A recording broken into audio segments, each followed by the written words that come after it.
হতে যাচ্ছে সাবেক প্রধানমন্ত্রী শেখ হাসিনার। যেমনটি আপনারা দেখছেন যে আন্তর্জাতিক অপরাধ ট্রাইব্যুনাল জুড়ে শহীদ পরিবার এবং আহতদের পরিবারের যে ভিড়, সেই ভিড় কিন্তু আমরা লক্ষ্য করতে পারছি এবং এর পাশাপাশি কিন্তু আইন শৃঙ্খলা রক্ষাকারী বাহিনীর যে তৎপরতা সেটিও কিন্তু লক্ষ্য করা যাচ্ছে। অর্থাৎ সকল ধরনের যে নাশকতা বা বিশৃঙ্খল পরিস্থিতি এড়াতে কিন্তু এখানে আইন শৃঙ্খলা বাহিনীর তৎপর রয়েছে। মূলত নিজের গড়া যে প্রতিষ্ঠানটি, অর্থাৎ 2010 সালে মানবতা বিরোধী অপরাধের জন্য যে আন্তর্জাতিক ভাবে যে আন্তর্জাতিক ট্রাইব্যুনাল, যেমনটি আপনারা দেখছেন যে আইন শৃঙ্খলা রক্ষাকারী বাহিনীর যে তৎপরতা সেটি কিন্তু লক্ষ্য করা যাচ্ছে। অন্যদিকে কিন্তু যে সাধারণ যে আইনজীবীরা তারাও কিন্তু যে ন্যায্য যে রায়, সেই রায়ে কিন্তু তারা কামনা করছেন। অন্যদিকে আপনারা যেমনটি দেখছেন যে শেখ হাসিনার যে রায়কে কেন্দ্র করে কিন্তু আওয়ামী লীগের যে সর্বাত্মক যে শাটডাউন কর্মসূচি ছিল, সেই শাটডাউন কর্মসূচির ডাক দিয়েও কিন্তু মাঠে নেই আওয়ামী লীগ, যেমনটি দেখা যাচ্ছে। অন্যদিকে কিন্তু দেশকে অস্থিতিশীল পরিস্থিতি বানাতে কিন্তু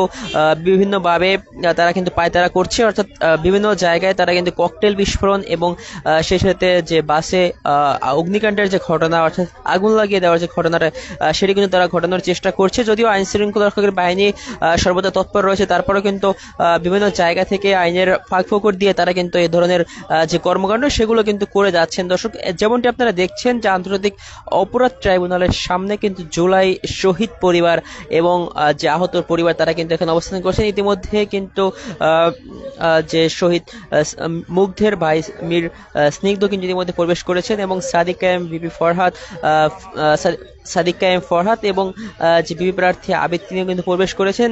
অথচ আইন শৃঙ্খলা রক্ষাকারী বাহিনীর যে তৎপরতা সেটি আমরা লক্ষ্য করতে পারছি ঠিক বাইরে। অন্যদিকে হাইকোর্টের যে মূল ফটকটি রয়েছে সেই ফটকও কিন্তু নিরাপত্তা ব্যবস্থা জোরদার করা হয়েছে এবং শুরুতে কিন্তু সবাইকে আসলে চেক আপ করা হচ্ছে এবং তার পরিচয় নিশ্চিত করে তবেই কিন্তু ট্রাইব্যুনালের ভিতরে ঢুকতে দেওয়া হচ্ছে। দর্শক, যেমনটি আপনারা দেখছেন যে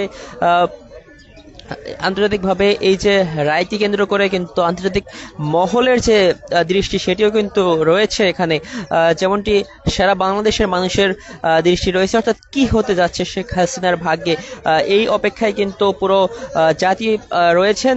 যেমনটি আপনাদেরকে বলছিলাম যে গত 13 তারিখে কিন্তু এই রায় ঘোষণার দিনটি নির্ধারণ করা হয় এবং আজকে 17 নভেম্বর কিন্তু সেই রায় ঘোষণার যে সন্ধিক্ষণ সেটি, যদিও প্রসিকিউশন টিম ইতিমধ্যে তাদের যে কার্যক্রম সেটি শুরু করেছেন এখন পর্যন্ত এবং পরবর্তী সময়ে কিন্তু সেটি বা সরাসরি কিন্তু বিটিভিতে সেটি সম্প্রচার করা হবে এবং বিটিভি থেকে পরামর্শ বা তাদের অনুমতি সাপেক্ষে কিন্তু অন্যান্য চ্যানেলগুলো তারাও কিন্তু সেটিকে সম্প্রচার করতে পারবেন। দর্শক, যেমনটি আপনারা দেখছেন যে রায়কে কেন্দ্র করে কিন্তু আইন শৃঙ্খলা রক্ষাকারী বাহিনীর যে নিরাপত্তা বেষ্টনী সেটি কিন্তু জোরদার করা হয়েছে। অর্থাৎ শুরুতে আমরা যেমনটি দেখেছি যে এখানে যে সেনাবাহিনীর যে ট্যাঙ্ক এবং সেনাবাহিনীর যে সাজোয়া বাহিনী, অর্থাৎ তারা কিন্তু এখানে অবস্থান করছেন এবং সর্ব ধরনের যে নিরাপত্তা সেটি কিন্তু তারা জোরদার করেছেন। দর্শক, যেমনটি আপনারা দেখছেন রায়কে কেন্দ্র করে কিন্তু হাইকোর্টে প্রবেশে নিষেধাজ্ঞা জারি করা হয়েছে। অর্থাৎ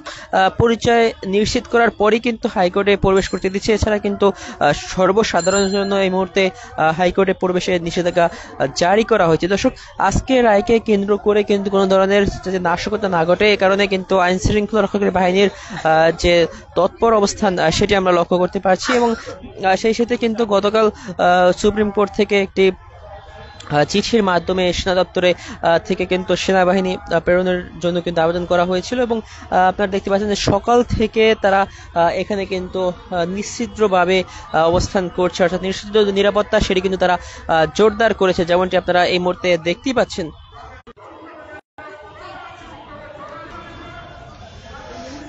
দর্শক, সর্বসাধারণের যে মতামত অনুযায়ী কিন্তু আজকের এই যে রায়কে কেন্দ্র করে কিন্তু এক ধরনের যে অস্থিতিশীল পরিস্থিতি তৈরি হয়েছে দেশব্যাপী।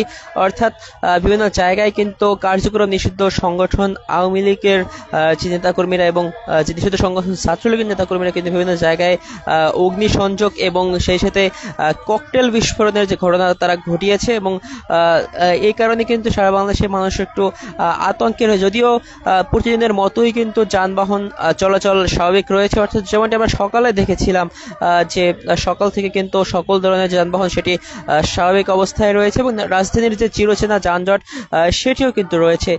এর আগে কিন্তু 13 তারিখে যে ঢাকা লকডাউন কর্মসূচিতে কিছুটা হলো যানজট কমে গিয়েছিল এবং আমরা যেমনটি দেখতে পেয়েছি যে রাজধানীতে কিছুটা হলো স্থিতিশীলতা এসেছিল, কিন্তু পরবর্তী সময়ে কিন্তু আবারও সেটি স্বাভাবিক হতে শুরু করেছে দর্শক, যেমনটি আপনারা দেখছেন। এবং আজকের এই রায়কে কেন্দ্র করে কিন্তু সকল ধরনের যে পরিস্থিতি সেটি কিন্তু নেওয়া হয়েছে। মূলত আজকে 3 জনের বিরুদ্ধে যে রায় সেই রায় কিন্তু ঘোষণা করা হবে। সাবেক স্বরাষ্ট্রমন্ত্রী আসাদুজ্জামান খান কামাল এবং পুলিশের আইজিপি চৌধুরী আব্দুল আল মামুন এবং সাবেক প্রধানমন্ত্রী শেখ হাসিনা সহ কিন্তু এই 3 জনের যে রায় সেই রায় কিন্তু আজকে ঘোষণা করা হবে এবং এটিকে কেন্দ্র করে কিন্তু রাজনীতিতে বিভিন্ন ধরনের যে বিচ্ছিন্ন ঘটনা আমরা বিভিন্ন জায়গায় দেখতে পাচ্ছি, অর্থাৎ যে তারা কিন্তু নাশকতা করার চেষ্টা করছে বিভিন্ন জায়গায় এই রায়কে কেন্দ্র করে। এবং সেই সাথে আওয়ামী লীগের যে পূর্ব ঘোষিত কর্মসূচি অর্থাৎ যে কমপ্লিট শাটডাউন কর্মসূচি তারা ঘোষণা করেছিল, সেই কর্মসূচিতে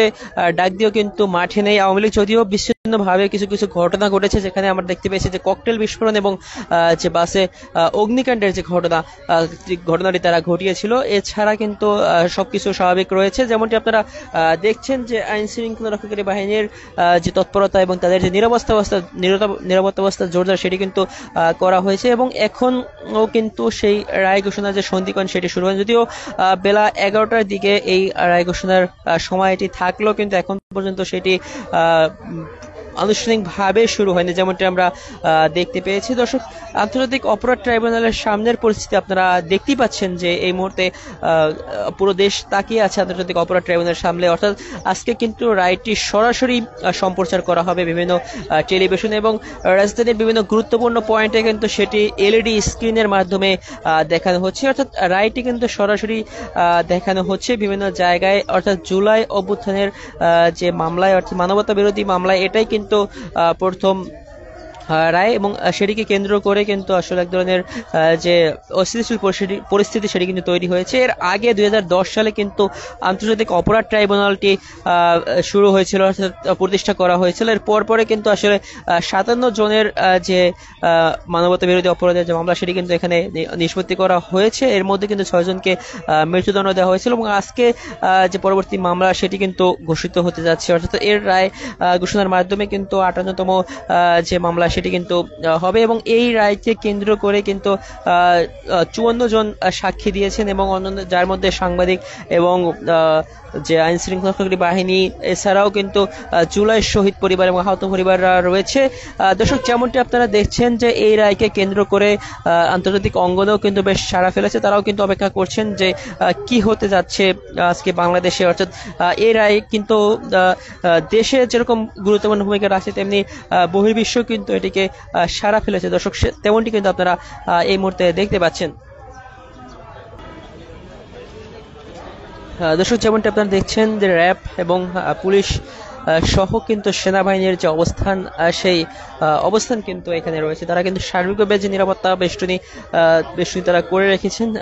দর্শক, অন্যদিকে কিন্তু আইন শৃঙ্খলা রক্ষাকারী বাহিনীর যে তৎপরতা সেটি আমরা লক্ষ্য করতে পারছি। অর্থাৎ পুলিশের পাশাপাশি সেখানে কিন্তু সেনাবাহিনী এবং বিজিবি মোতায়েন করা হয়েছে যাতে কোনো ধরনের যে নাশকতা এই ট্রাইব্যুনাল জুড়ে ঘটে না যায় এবং বিভিন্ন গুরুত্বপূর্ণ পয়েন্টে কিন্তু আমরা দেখতে পেয়েছি সেখানেও কিন্তু আইন শৃঙ্খলা রক্ষাকারী বাহিনীর যে তৎপরতা সেটি রয়েছে এবং তারা কিন্তু বিভিন্ন মোড়ে চেকপোস্ট বসিয়ে আসলে তল্লাশির আওতায় আনছেন, যেমনটি আপনারা দেখছেন। এবং আপনাদেরকে বলছিলাম যে এই রায়কে কেন্দ্র করে কিন্তু হাইকোর্টের জনসাধারণের যে পরিবেশ সেটি কিন্তু নিষেধাজ্ঞা জারি করা হয়েছে, যেখানে পরিচয়পত্র নিয়ে কিংবা পরিচয় নিশ্চিত করার পরে কিন্তু আসলে তাদেরকে প্রবেশ করতে হচ্ছে। দর্শক, এই মুহূর্তে কিন্তু আসলে সেটি আপনারা দেখতে পাচ্ছেন। দর্শক, আপনাদেরকে দেখানোর চেষ্টা করছিলাম আন্তর্জাতিক অপরাধ ট্রাইব্যুনাল থেকে সর্বশেষ। পরবর্তী আপডেট পেতে সোনালী নিউজের সাথেই থাকুন এবং যে যেখান থেকে দেখছেন আমাদের লাইভটি শেয়ার করে দিয়ে পরিচিত জনদের মাঝে পৌঁছে দিতে পারেন। সবাইকে অসংখ্য ধন্যবাদ এতক্ষণ সাথে থাকার জন্য।